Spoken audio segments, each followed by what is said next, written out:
So the thumbnail and the header of this one is: Are the Chiefs done? Is it over? The Philadelphia Eagles absolutely obliterating the Kansas City Chiefs in the Super Bowl, and the final score did not reflect the actual outcome of that game, by the way, because every single point that the Chiefs scored was a garbage time point. 22 points at the end of the game, largely because the Eagles' defense at the end of the game was more focused on just kind of like letting the Chiefs do whatever they want to do, make sure the clock keeps running, and get out of there. Super Bowl win. Don't try to get too cute. You know, I think they were trying to go for the shutout, but the Chiefs, like, just before the fourth quarter started, finally got some points on the board, and I think at that point the Eagles are probably just like, well, doesn't really matter how much we win by now. Let's just bring it home. And it ultimately quite a smart strategy, but yeah, kind of a bit of a shame that we don't get to sit here and talk about a 40-0 win for the Philadelphia Eagles. Mikey, what were your thoughts about the Super Bowl? Because I'd imagine your perspective was much more of a neutral one than mine. You remember when I had the Chiefs at number 8 and you said that they were going to three-peat? Well, they still came a lot closer. They were the second best team in the NFL this year. So Oh, yeah, really? I didn't know that they... okay. But nonetheless, like, my reaction, I was actually hyped as heck, bro. Because, look, don't get me wrong. I hate the Eagles. I hate the Eagles more than I hate jambalaya or something like that. That's how much how I do you hate hate the Eagles. jambalaya? Because I do. Don't ask why, because I do. But, bro, I hate the Eagles. But I will say, there's only three teams that I would ever say, let's go Chiefs. That's the Bucks, Falcons, Panthers. Oh, the Eagles are one of them. Let's go Eagles. And boy, like from the opening kickoff, the Eagles just ran away with it, man. Cooper DeJean getting pick six. Zach Vaughn, former Saint, interception. I'm not happy that C.J. Gardner-Johnson got a ring, but hey, I can live with that if it means that the Chiefs have to suffer with the rest of us because they are imperfect.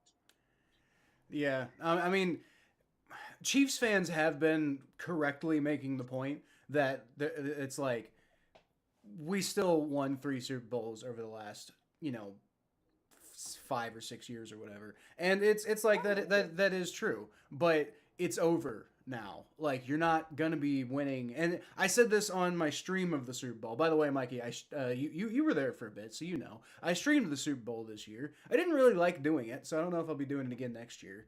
Um, but I did stream the Super Bowl, and so like I was talking about the game on the stream, and I felt like I kind of forget where I was going with that. What was I saying? Something about you that like it's over, and you Oh were yeah, talking about down. yeah. I like as I'm watching this, I mean the talking point that a lot of people have been saying this whole time has been a lot of people are all about like the refs, and like the refs are cheating for the Chiefs, and et cetera, et cetera, et cetera. I've been saying for a while I don't think the refs are cheating on purpose. I think the Chiefs are playing a style of football that's against the spirit of competition. Essentially, the Chiefs don't really can't obviously outskill anybody in the NFL. So what they do is they find strategic ways to get flags called on the other team, and they run that formula into the ground over and over and over and over again. And the refs have rightly been getting called out for not doing more about it for a while now, and they finally actually, got so pissed off about it that they responded before the Super Bowl, and they were like, "We don't do that. We don't rig games. That's crazy talk." And then, lo and behold, now they're paying attention, and the game actually gets called in a fair way because the refs aren't biting on every little fucking thing that like Patrick Mahomes tries to do to draw flags. And surprise, surprise, the Chiefs get absolutely obliterated because they're not actually all that great of a team. Yeah, I remember watching that game, and I'm like, bro, this is the same team that went 15-2 in the regular season.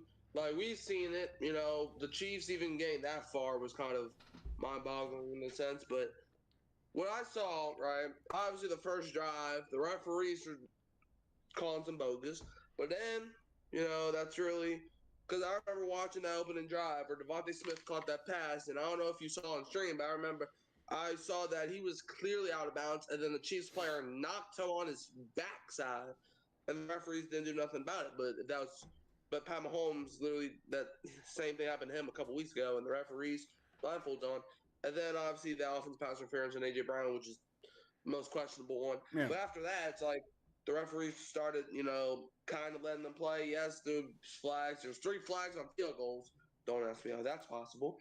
But yeah, the referees tough comment. Like the referees kind of were letting them play. Like I've been a big advocate. Rules are rules and stuff. But I'm not against letting them play if it's like ticky tack kind of stuff because it's like ain't nobody trying to see no ticky tack penalties in the damn Super Bowl, bro.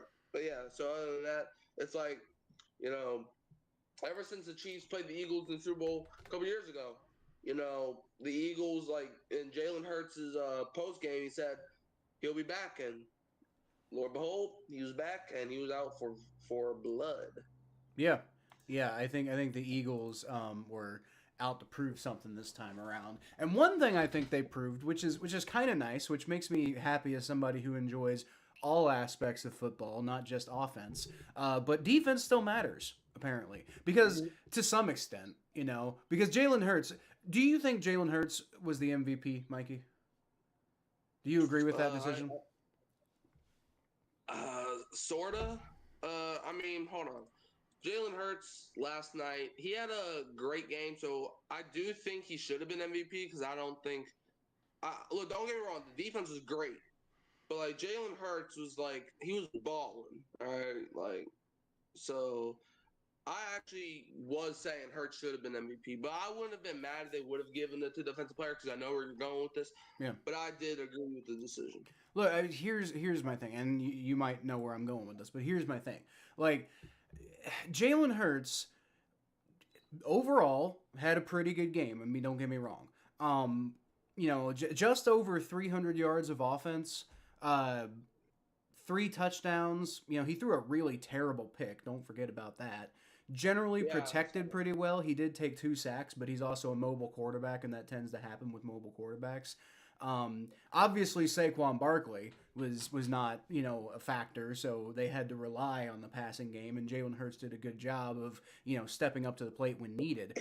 But the way I see it, like Jalen Hurts was pretty good, but he wasn't phenomenal. Like without that defense playing like that, that would have been a much closer game.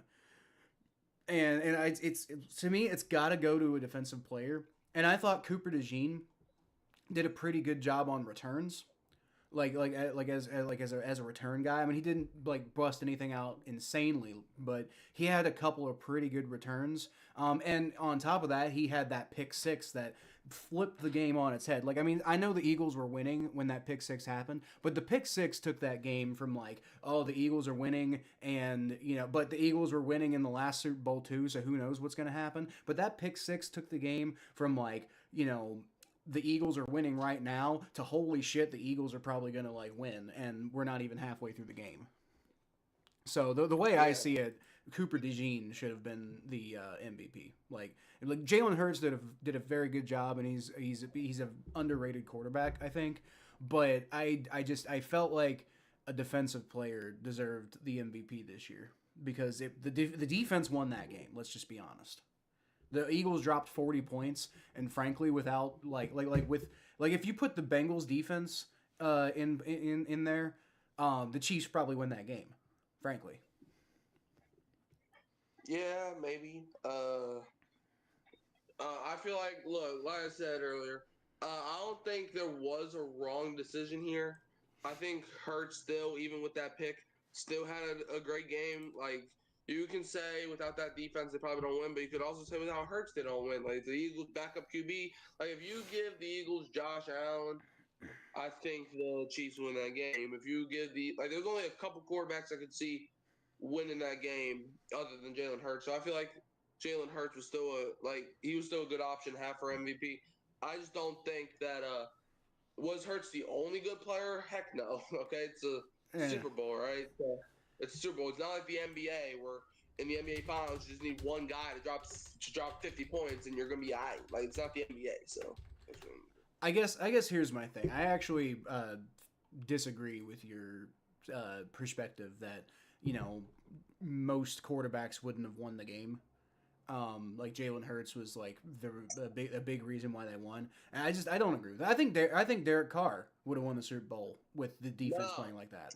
I do, and I stand by that. I think just about any quarterback in the NFL probably would have won that game. Like Jalen Hurts got set up, and there were a couple of. Don't get me wrong. Maybe not every quarterback would have played as well as Jalen Hurts because Jalen Hurts played really well. I wouldn't say it was like an all-time performance, but he played pretty well. And he had that one horrendous interception that looked like it was going to get the Chiefs back in the game. But he also followed that up later with one of the prettiest Super Bowl like deep shots I've ever seen. So like not every quarterback could have replicated what Jalen Hurts did, but I think most quarterbacks in the NFL probably would have won that game with the way that defense was playing. Like Bailey Zappi probably wouldn't. Bailey Zappi probably wouldn't. They would have lost 75-0 if Zappi was the quarterback. No, they wouldn't have because the Eagles got a pick six. The Eagles got a pick six. Zappy would have threw 15 pick sixes to the point where the Chiefs didn't even have to play off. But the Eagles would have at least gotten 7 points.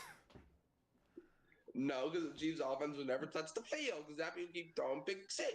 Oh, you know what? Okay, as ridiculous as your statement is, I guess I see where you're going with that. Aiden O'Connell, I don't think would have won that game. But if they still had Carson Wentz, I think Carson Wentz could have done well enough to win that game. Did you see Week 18?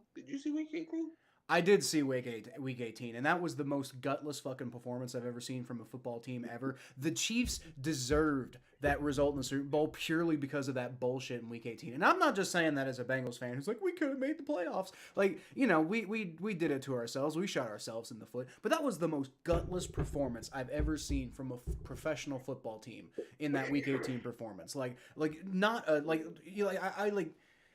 I guess the backups who played must have tried, but they didn't look like they tried very hard. And it looks like Andy Reid was just keeping it like a vanilla playbook and just really not putting anything out there. So, he had like an extra week to game plan for the following week. And it's like they just completely looked past the Broncos, which is their right to do. But it was the most gutless bullshit I've ever seen in my life. Like, they didn't even fucking try. Yeah. Well, here's the thing. A lot of people are saying that the Chiefs intentionally lost that game to keep the Bengals out the playoffs. And look, I don't think that's the case at all. Because no, that's ridiculous.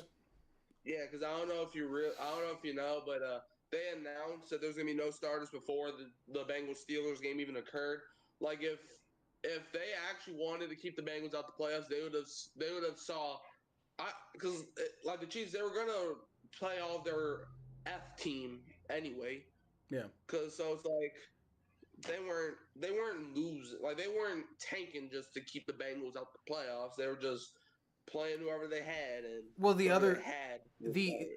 other part about that is the more likely scenario at the time was probably that they would have ended up letting the Dolphins into the playoffs, because the Dolphins did end up losing to the Jets, but the Jets are so bad, and the Dolphins were potentially a playoff team, so it seemed likely that the Dolphins would not do what they actually ended up doing, which is look like a bunch of fucking morons against the Jets. But when the Chiefs made the decision to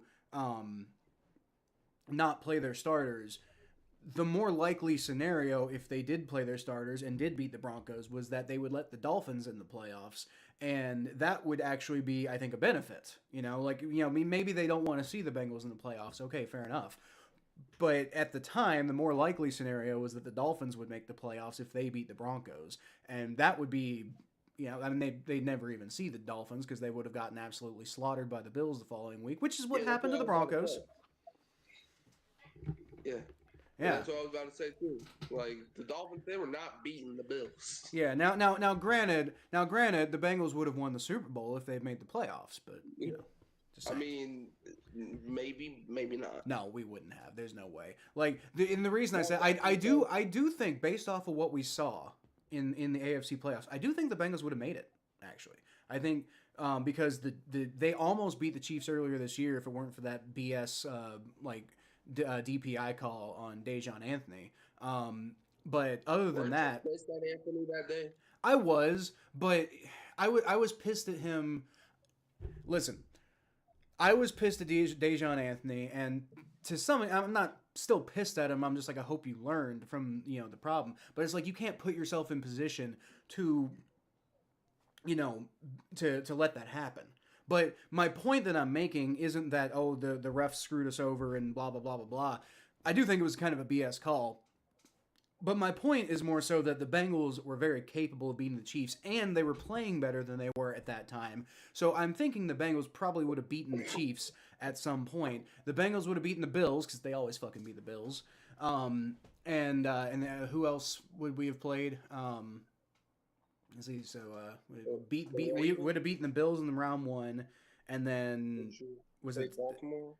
Baltimore, that's it. Yeah, well, and Baltimore, that's we almost beat them twice, and we were playing better. We were playing much better, and the defense was playing better down the stretch. And unfortunately, it took Lou Anarumo too long to actually figure out something for the defense, which is why he got fired. But the version of the Bengals that was playing at the end of the year would have beaten anybody in the AFC, no question. The only team that I think maybe they wouldn't have beaten, and let me rephrase. I'm not saying I do think they would have beaten them, but the only team I'm not 100% sure about that they would have beaten them is the Texans. And I know the Texans weren't as good and whatever, but the Bengals also didn't see them. And then there's also the whole Joe Mixon factor. And I think that would have been a very tough game for the Bengals if they had played the Texans. But the way things actually would have gone, if the Bengals had made the playoffs, I think they would have beaten the three teams they needed to beat to get to the Super Bowl. But then I think they would have lost to the Eagles in the Super Bowl because we got obliterated by the Eagles earlier this year. And even with a better defense, I still don't think that that's enough to overcome the fact that the Eagles were just completely, we were completely outmatched when it came to the Eagles. Oh yeah, nobody's beating Philly this year. Not Detroit, not Kansas City, not Baltimore. Ain't nobody. The Eagles wanted it more than the other 31 teams. Ain't nobody was beating Philly. Yeah, well, I think the Chiefs wanted it real badly because you saw the emotional reactions to losing that game, which by the way was quite tasty. I their tears just sustained me. You see, it was like when I don't Mikey, did I ever tell you I had brain surgery? Yes. Yeah. Okay. I've mentioned that a few times, but I can't remember who I don't remember who I've told, who I haven't told. But the reason I bring that up is because that happened in the winter of 2011. The winter of 2010, like December of 2010, and I was still in the hospital into January of 2011. And do you remember who was playing in the Super Bowl that year? Steelers, Cardinals. No, it was Steelers, Packers. Oh, Steelers, Packers. So about the Super Bowl. So it was it was like I was going through a lot of mental health stuff at the time because brain surgery and I don't like feeling like people taking care of me, and I'm not trying to get into my life story or personal problems here, but point being, it was a very depressing time for me being in the hospital and et cetera, and then I saw the Steelers lose in the Super Bowl and my spirits just immediately bloomed and everything felt brighter and nicer, and this is very similar to that. The difference is I'm not recovering from brain surgery this time, so like it feels like it's like there's less negative stuff going on, but it's also kind of a little bit less cathartic because last time it was like an existential crisis, and this time it's just fuck the Chiefs. But fuck the Chiefs, honestly. Yeah, I mean, like the Chiefs, I feel like most of the guys, the reason that they were disappointed, it was like I think D Hop was probably the most disappointed because he still has not gotten a ring, and he's like, if I retire without a ring, I'm gonna be this guy that is not really a regular season guy. He's basically gonna be like a Calvin Johnson, a guy Mhm. that is arguably like a top, maybe like at his peak, maybe a top 15, top 20 type of receiver, but he's not gonna have no ring to show for it. Well, So that's why I feel like D Hop's probably the most disappointed, and also Kelsey because he won the entire on top. So I agree with your analysis, but I disagree with your comparison. Calvin Johnson is the greatest receiver in NFL history, except maybe Randy well, yeah. Moss. But he's definitely the most talented receiver in NFL history, no fucking question. Whereas I don't I think D wasn't Hop comparing is. D Hop to Johnson. I wasn't comparing D Hop to Johnson. Yeah, you did. You said Calvin No, Johnson, didn't you? I said D Hop is going to be like Calvin Johnson. No, that's the what guy I'm that saying doesn't though. anything. That's what I'm saying though. I don't. I think a better, in my opinion, a better comparison, would be. Dude, where's my fucking brain today? Not Calvin Johnson, but Larry Fitzgerald. I think would be a better comparison because it's like Calvin Johnson's like the best. Okay, like I mean, I think Randy Moss was like overall better, but Calvin Johnson's like like all time great, like all like insane. D Hop maybe could have been that, but like you look at the course overall of his career, and if he keeps on the trajectory that he's on, I think D Hop's maybe potentially a Hall of Famer. But like in the same way with like Larry Fitzgerald, like he was really good player and he played with some really shit quarterbacks and still ended up, you would argue probably being a Hall of Famer when all said and done. Um, but I would never put Larry Fitzgerald as like, a top 3 wide receiver all time, like top, like you said with D Hop, like top 15, top 20. And with D Hop, it's like, maybe, I don't know, that Titan stint really kind of hurt his career. But if he can get things back going. I mean, did though? Because he still had like 1,000 yards in Tennessee. Yeah, but he was like he was pretty irrelevant though. Like I mean, he I mean, like he put up some stats, but he wasn't like it was like he largely got forgotten about in Tennessee. I mean, do you think anybody other than like the goats would be doing great if they had Will freaking Levis? Well, No offense, by the way, but Will Levis. Well, that's what I'm saying. Like, do you remember? Well, you obviously don't remember because it was before you were born. But Larry Fitzgerald had John Stockton throwing to him one year. Not John. Not John Stockton. John. No, John Stockton's the fucking Utah Jazz player. John Skelton. John Skelton. He had John Skelton throwing to him. You know who John Skelton is, Mikey? No. Exactly. John Skelton one time was a third string quarterback for us. After his Cardinals stint, by the way. Didn't he have Carson Palmer like I think a couple years? He did have Carson Palmer. Maybe. I think he did have Carson Palmer for like maybe 1 year, maybe 2. But it was at the very tail end of his career. He had Kurt Warner and he had Carson Palmer, but outside of those two, it was just a fucking wasteland of quarterback talent. And he was consistently like everybody, like he making the Pro Bowl all the time. He's like one of the best receivers in the NFL. Nobody's disputing whether he's insanely good, despite the fact that his quarterback play is just fucking abysmal.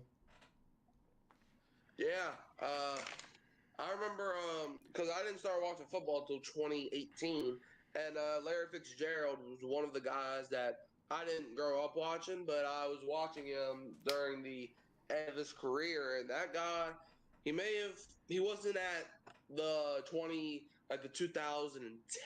Larry Fitzgerald, but he was still a guy that, if you throw it up, Fitzgerald's coming down with it.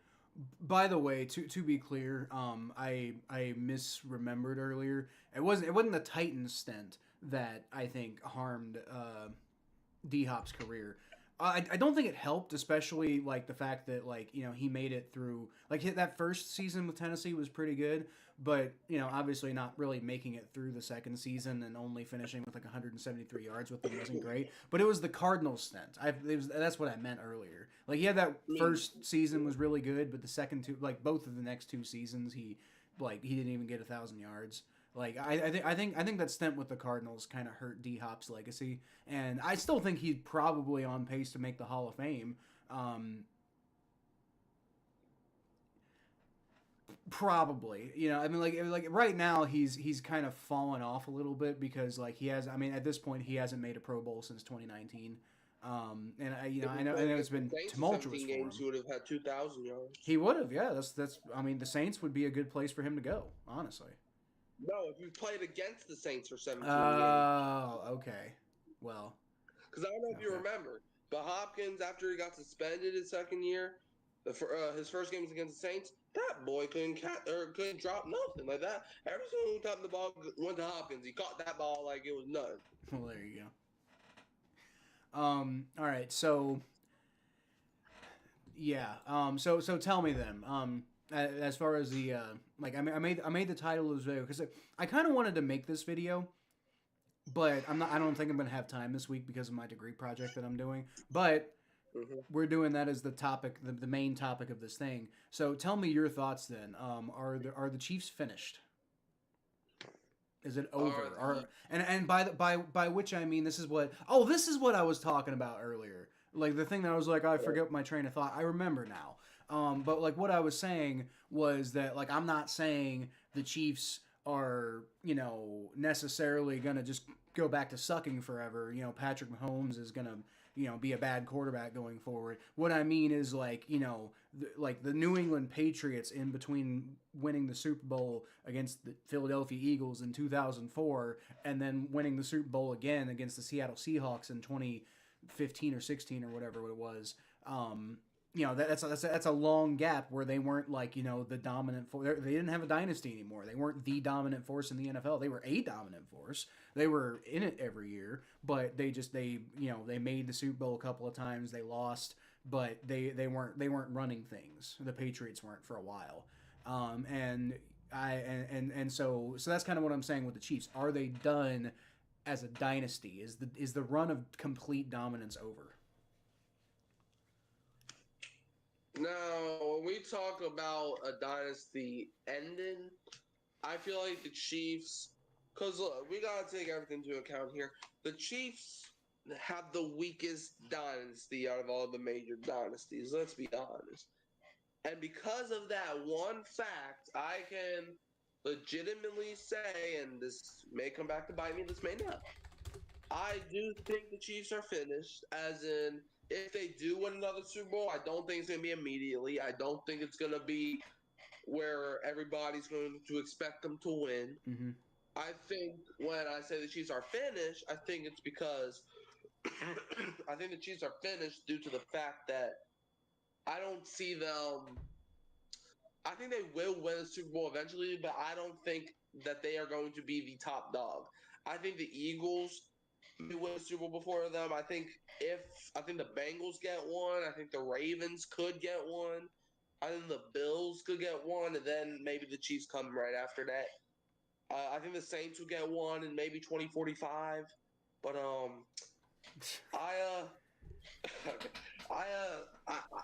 think the Chiefs are finished for now. Let's just say that. Okay. I think. I don't know.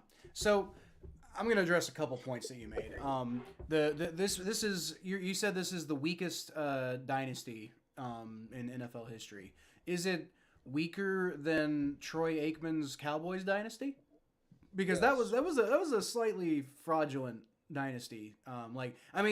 They absolutely like destroyed the Bills that first time. Don't get me wrong. But it wasn't exactly an all-time game against the Steelers in that third Super Bowl they were in. Yeah, I understand that, but like the Cowboys, what they did, like they were a team of destiny, right? Where they they signed a lot of players. I don't think the salary cap existed at the time, or I think that's when it just got invented because I was watching the video about that earlier. Mm-hmm. But one thing I will say, the Cowboys, they knew how to play as a team. The Chiefs, they know how to do right off the back of Mahomes, and that's really all there was. Because like Yeah. Emmitt Smith, he was getting his work. Michael Irvin was getting his work. Deion Sanders was balling. Like Troy Aikman was doing his stuff. So I think the Cowboys dynasty was better.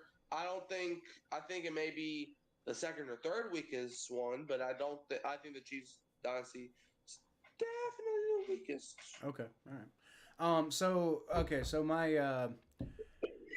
my response to your perspective on the Chiefs like dynasty being done then. My big thing with the Chiefs dynasty being done, it's not just like, oh haha, they lost by so much and that's funny and that clearly means that they're dead forever. That's not, obviously that's stupid. That, like, you know, to think that like the Chiefs aren't going to be a contender every year. But the thing is, they're going to go through a lot of attrition here soon. Andy Reid, how much longer is he even going to coach for? I mean, there were rumors that he was going to retire last year. I'm sure there are going to be rumors that he's going to retire this year. Travis Kelce is 35, and he's clearly lost a big step. Like, he's not the, like, there was a time when Travis Kelce was by far and away the best tight end in the NFL, and it wasn't even close. And I'd say at this point, like, I don't even know if he's like, you know, top half in terms of like starters. Like he's not the same guy. He's lost a step. And him and Taylor Swift have been around, have been together long enough at this point that, you know, I wouldn't be shocked if, you know, if he wants to retire and get more serious with her. I mean I don't know.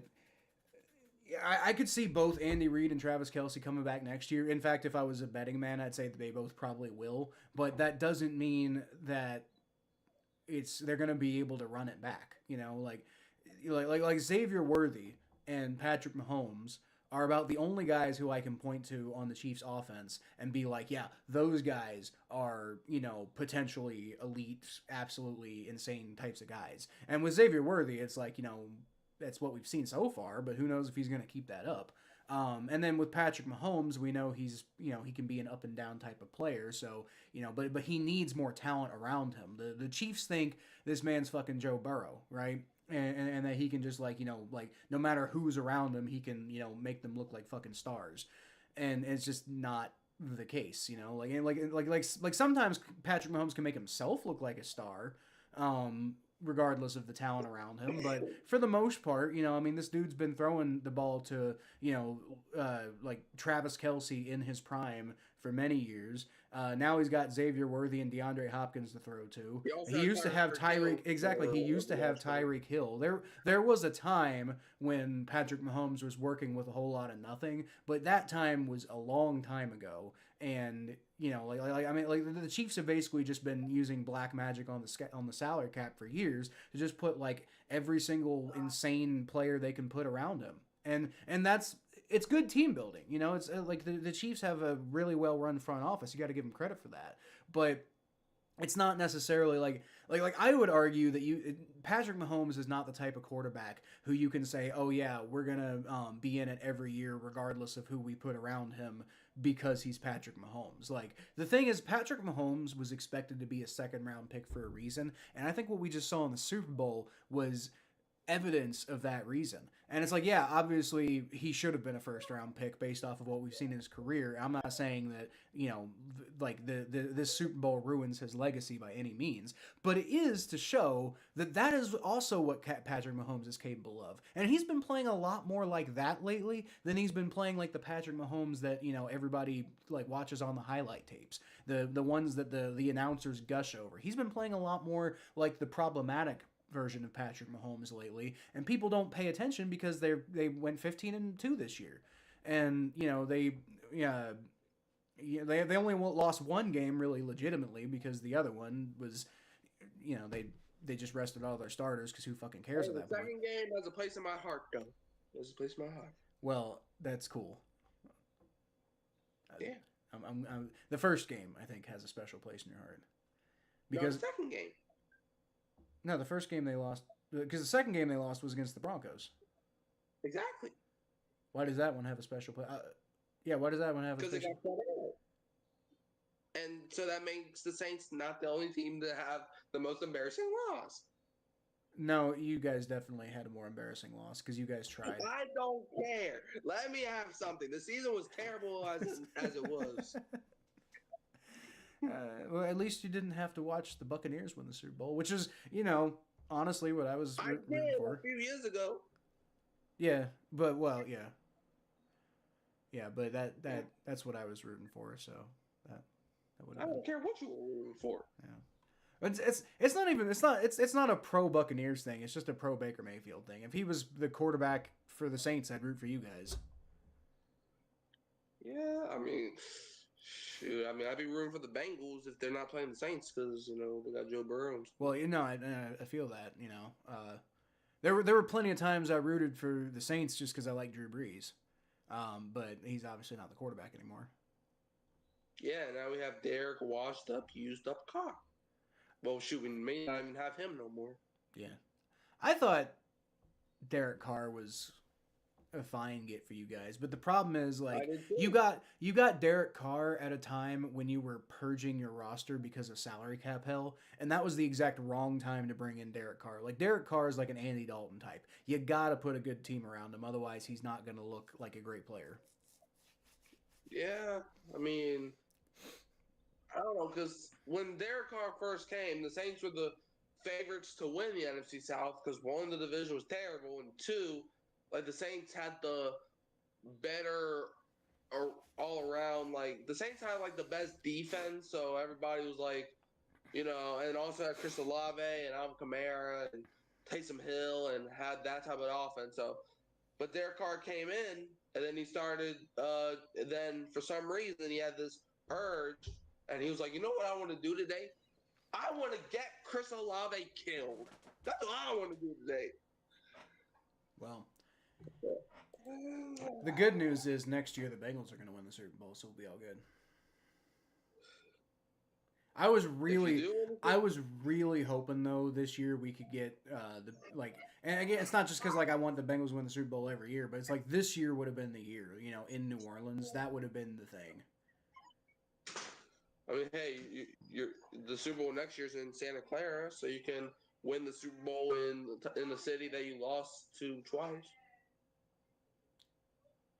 Well, unless we actually beat the 49ers, I don't know how much I'd care about that because like I don't have any problem with San Francisco. I tend to not want the 49ers to win, but I also like I don't know. Like when I was younger, I used to have a much bigger problem with the 49ers than I do now. But I don't know. It's like that happened before I was even born. Like the two Super Bowl losses, and yeah, it sucks. But they haven't really been a problem for me my whole life, honestly. Yeah. But at the same time, if push comes to shove, if it's like the 49ers, like most of the time I'm not going to have a problem with the 49ers, but maybe I also don't want to win I also don't want them to win the Super Bowl, Which is actually funny. I say that, but in 2012, again, when I was younger, but when in 2012 I actually rooted for the Ravens to win that Super Bowl because I was still, I was pretty salty with the 49ers. Yeah. There is one downside though, to hating half the teams in the NFL, and that is 50% of the NFL you hate. So that means 50% chance you're not going to win Super Bowl. Yeah, yeah, but I also my lifeblood is sustained through spite and hatred. So I unfortunately that's just the life that I live. Is I most of the time I'm pissed off when somebody wins the Super Bowl. And I'll be honest, I texted my wife this morning and I was like, I can't tell you the last time I felt this good after a Super Bowl. I don't know if it's ever happened because like I was pretty hyped after the 28-3 game. Mostly because I called that shit. Like when the Patriots got down 28-3.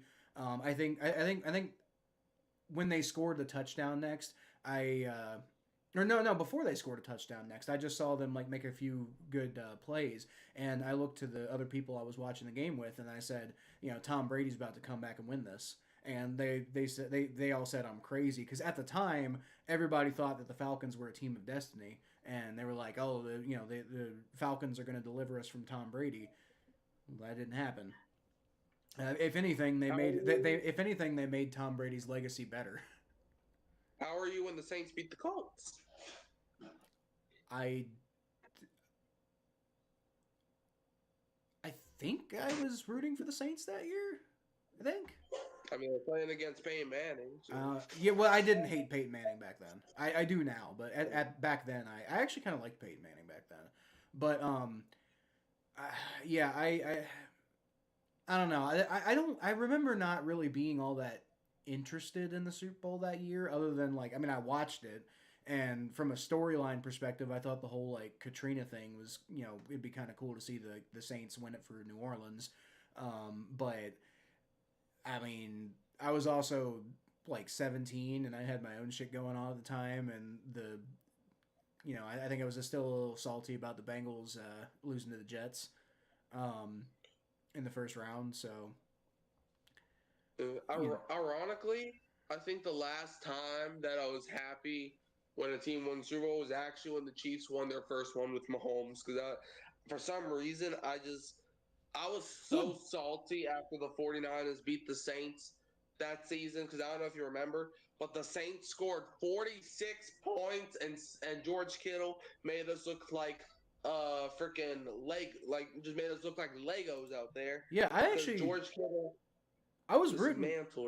Yeah, I was rooting for the Chiefs in that Super Bowl because, like, I mean, back then, they were an up and coming team, and I had, I didn't have anything really against them, and I obviously have a little bit against the 49ers, so.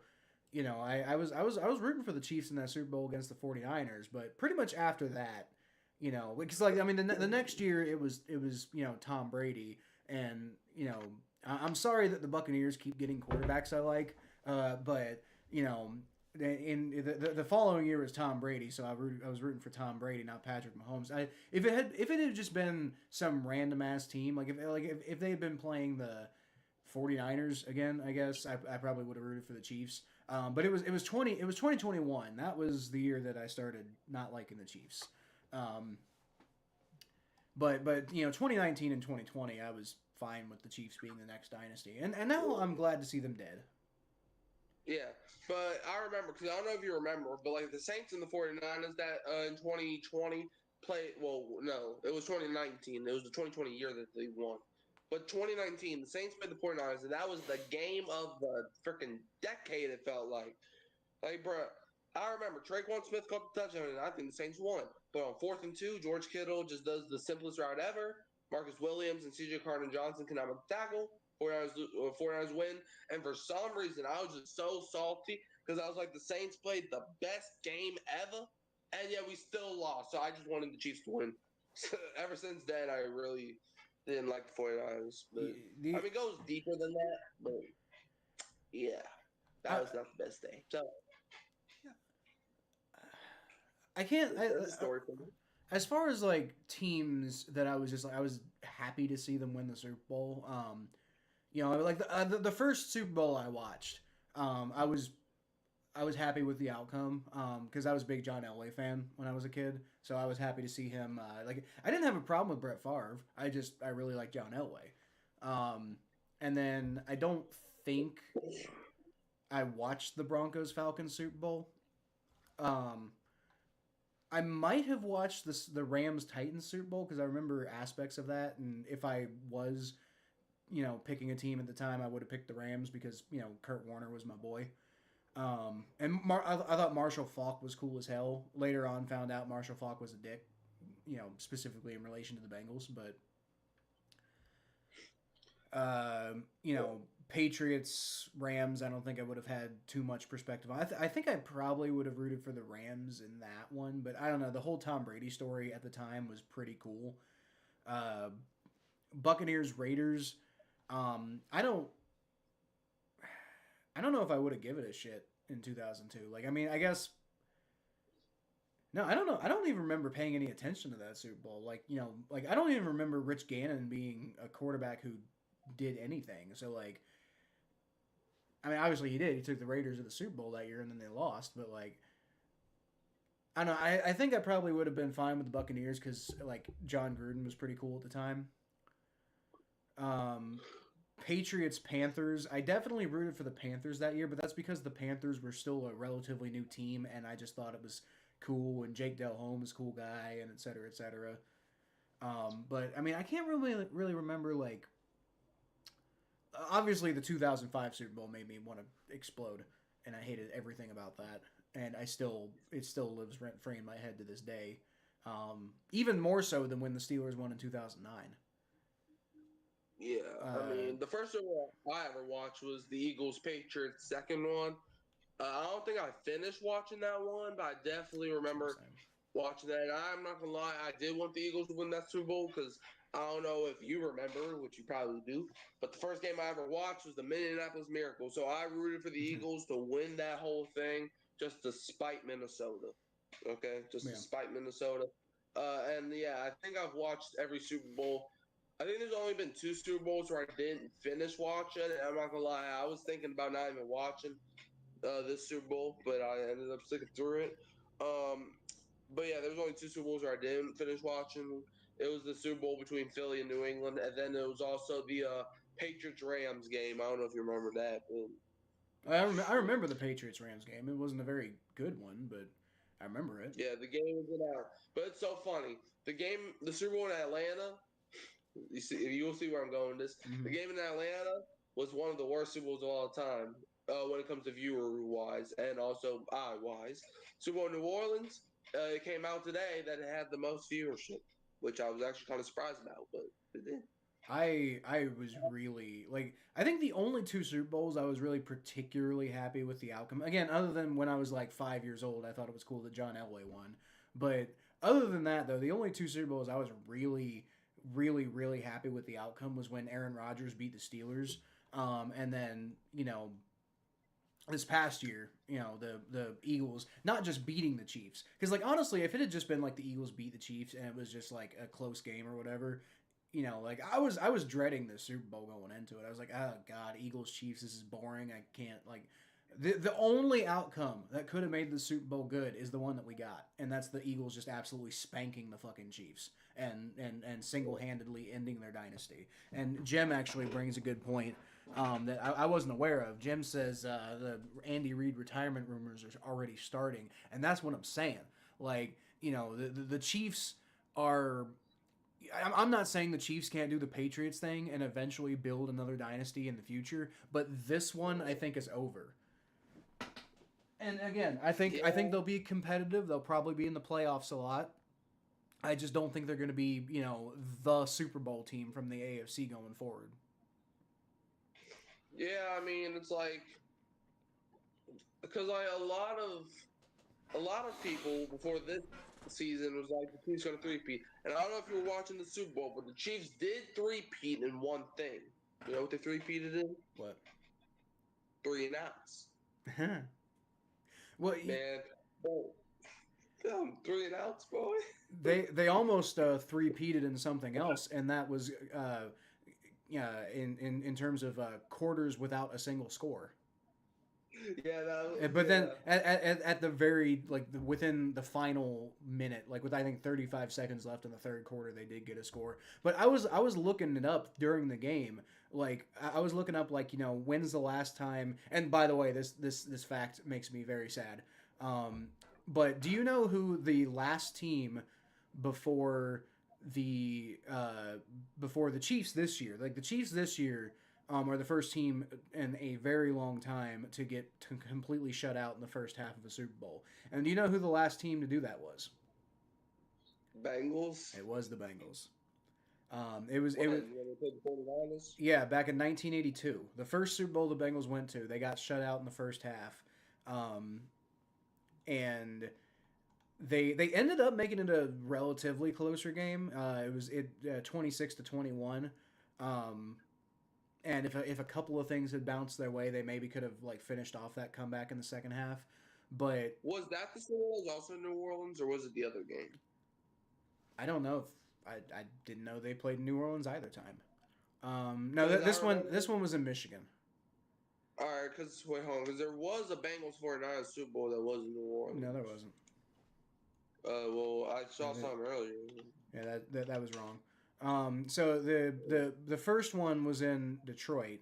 The second one was in Miami. And then the game after the game that came after the Bengals 49ers second one, the one that was the 49ers and Broncos. And That's the one. Yeah, that was in New Orleans, but that was a year after the Bengals went to the Super Bowl. That's the one I was thinking of. Yeah. I remember it was 49ers and some B team. Yeah. Yeah, and that was like that was like the Bengals just got the Broncos just got absolutely manhandled by the 49ers in that one. They lost 55-10. Jim, kiss the ring. Yeah. Okay, what were you saying? I don't know. But yeah, so the Chiefs were the first team. I was wondering if they could end up being the first team to not score any points in the entire Super Bowl. But they were the first team in like 40 something years to not score any points in the first half. And like I said, the last team to do that was the Bengals in 1982. But in the Bengals' defense in 1982, that was actually a really common occurrence in the Super Bowl at the time. Like pretty much like I want to say most years in the most throughout most years in the 70s. I want to say maybe both of the definitely at least two of the Super Bowls in the 60s, and then most of the Super Bowls in the 70s, and then I can't remember, maybe both of the other two Super Bowls in the 80s. It happened all the time apparently before 1982. Like the Super Bowl was just like one team wouldn't score anything in the first half, and that was a very common thing. And then it just didn't happen again at all until this year. This is the first time it's happened in like 40 something years, but before that it was like every year. And Jim, since you're here, it happened to the Vikings quite a bit in their early Fran Tarkenton years. Yeah, I mean it's weird because it's like a lot of teams. Like you see, this is something I don't agree with. Guess the ring, Jim. Okay. This is something I don't agree with. Like a lot of people are like, at least we made it to the Super Bowl, and I understand making it to the Super Bowl is a great thing. But if your only argument is that you made it to the Super Bowl, like, bro, what would you rather do? Make it to the Super Bowl or win the whole thing? Like I mentioned it on my show earlier. Like don't get me wrong, I would rather my team make the Super Bowl, but I would much rather them win the whole thing. Because then I'm like, not only do I get bragging rights, but my team's on top of the world, bro. There is nothing to cry about at that point. Well, yeah, 100%. Obviously, you'd rather win the Super Bowl than not win the Super Bowl. But I totally get people being like, you know, I'm happy to be there. Because that was my perspective when the Bengals lost to the Rams. Like, yes, I was disappointed that they didn't win, but I had never got to see my team go to the Super Bowl before.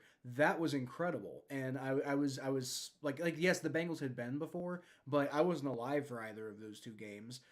So to see my team go to the Super Bowl, the season was so much fun, regardless of the fact that the outcome didn't turn out the way I wanted. That sucked, but to see them go in the first place, to go through the whole season, and like, you know, you end up getting to see like, you know, 21 weeks of Bengals football, that was pretty cool, man. Like I would absolutely take every single year if we lost the Super Bowl every single year.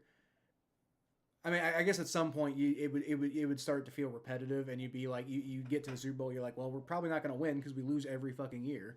But you know, just that feeling of watching your team go all the way to the very end. I would take that, even if it meant we didn't win the Super Bowl. Like, I would take that. Every year you ask me, you know, would you take going to the Super Bowl and not winning? Not over winning the Super Bowl. Obviously, that would be stupid. But, like, you know, would you take it over just not making it that far? Yes, I would. It's so much fun watching your team. And honestly, like as much as I talk trash and hate them and whatever, I'm a little jealous of Chiefs fans. You know, I'd like to see my team dominate the NFL for a little while. But you know, I'm gonna live for probably like, you know, 90 something years, which means if the NFL's even around for that entire time, I might get to see like, you know, 9 or 10 dynasties, and there's 32 teams in the NFL. So who's to say that that the Bengals are going to be one of them? Yeah, I mean, hey, like this, like one thing I will say. Uh, so one thing I will say, right? Don't get me wrong.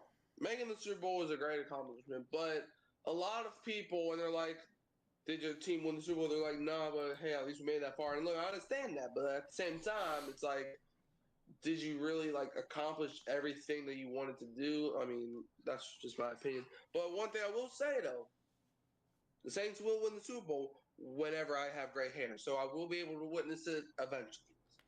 Well, I'm certain the Bengals are going to win the Super Bowl at some point. I'm pretty sure that they're going to figure it out with Joe Burrow at some point. So I don't think I'm going to have to wait until I have gray hair. But I will say if they can't figure it out with Joe Burrow, I'm not feeling terribly optimistic, like at However, all. I will say this as well: Kellen Moore, it's not official yet, but if he becomes the Saints head coach, I mean, hey, next year, did you hear what Nick Sirianni said about him? What said about who? About Kellen Moore? What do you say? He was like, "Let's run this shit back." So clearly, Nick Sirianni knows something about Kellen Moore that I knew from the get go. Because I don't know if y'all know, but I've wanted Kellen Moore literally even when all the head coaching options were still available. So I'm like, bro, Kellen Moore, come over here and maybe we'll win the Super Bowl eventually. You know? Yeah. Like, bro, Well, look, Nick Sirianni said, "Let's run the ship." He said that, but Nick Sirianni says shit that he doesn't think about all the time. So I don't think that meant anything. I think he was just in the moment. I mean, yeah, but like Sirianni, he knows. Hey, he's the one. Like, he's the one that was in on hiring Kellen Moore, so he knows something that some people don't know. Well, if he's saying let's run the shit back, wouldn't that indicate that what he knows is that there's a potential that he could keep Kellen Moore? Yeah, but like if he wants Kellen Moore so bad, then something has to be. Well, I mean, I think it's probably the worst kept secret in the world that Kellen Moore is got to be a finalist for the Saints head coaching job, which is the only one left in the NFL. Um, whether or not like he's the guy or not, I think most people think he probably is, but it doesn't necessarily mean the deal's set in stone. So I'm not sure what Nick Sirianni knows, what he doesn't know. Probably honestly doesn't know for sure because I don't think I think a lot of these NFL coaches really do stick to um, focusing on the game in front of them. I don't think they're going to like I don't think a guy like Kellen Moore is going to like start making plans to be the Saints head coach. I mean, he might be thinking about it. Like, they seem to really like me, and I think I'd really like that job. But I don't think he's really making. I don't think he's made any really concrete plans yet because I think he was trying to win a fucking Super Bowl. Honestly. Yeah, but man, Kellen Moore, like we only have a few options left. So Kellen Moore, it's either like, and the reason I like Kellen Moore so much is that he's the youngest guy out of all of them, and because like when we hired Sean Payton, he was 39. Okay, so and Kellen Moore, he's 36. So that's the. I'm just saying we had Sean Payton for what 15, 16 years. So we have Kellen Moore until like 59 or whatever Payton steps down, and that's at least like almost 20 years of greatness if Kellen Moore can do what he did in Philly. Which look, I understand a lot of people don't like Moore. He's not the sexiest name, but I don't care about that. I want the guy that knows how to win, man. Yeah. Well, um, yeah, we're about an hour into this, so I think it's probably about time to go ahead and wrap up. But I think our next episode's going to be like a free agency draft type episode. I actually, Mikey, for what it's worth, I'm not gonna like sit here and like game plan with you on what the next episode is gonna be like on stream here. But I got a couple ideas about what we could do for that, so I'll email you, and I think they might be interesting. Yeah.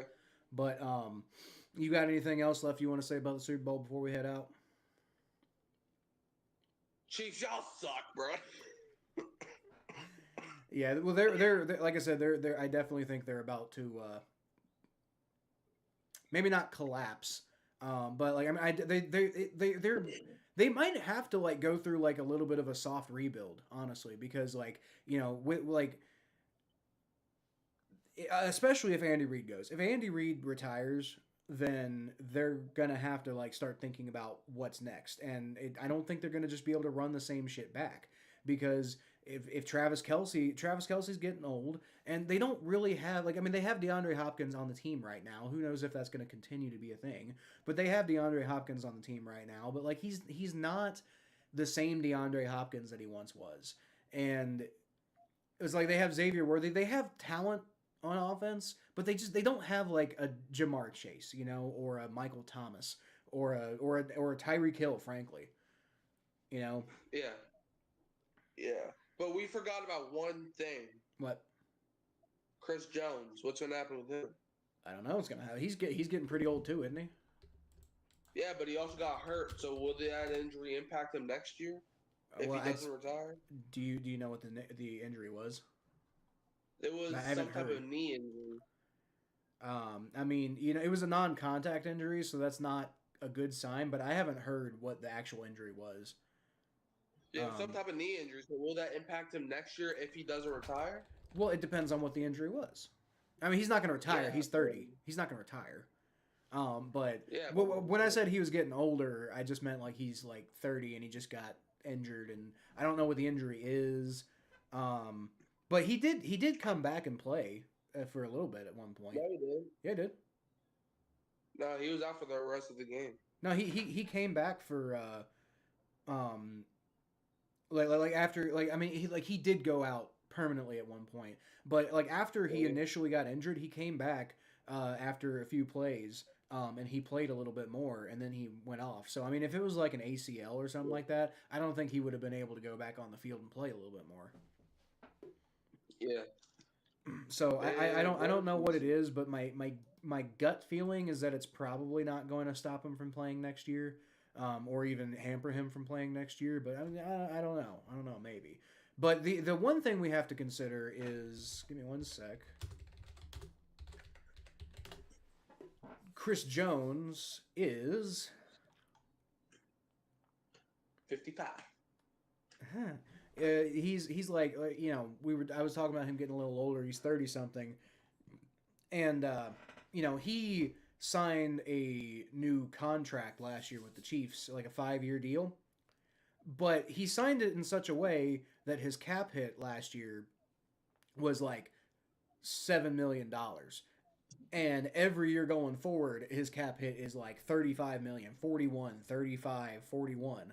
Like, so, I mean, outside of restructuring his contract again, which I guess is possible, he's going to be a massive liability for them cap-wise. So either they're not going to be able to get as many free agents as they want because, honestly, like they can't get out of his contract until 2027 right now.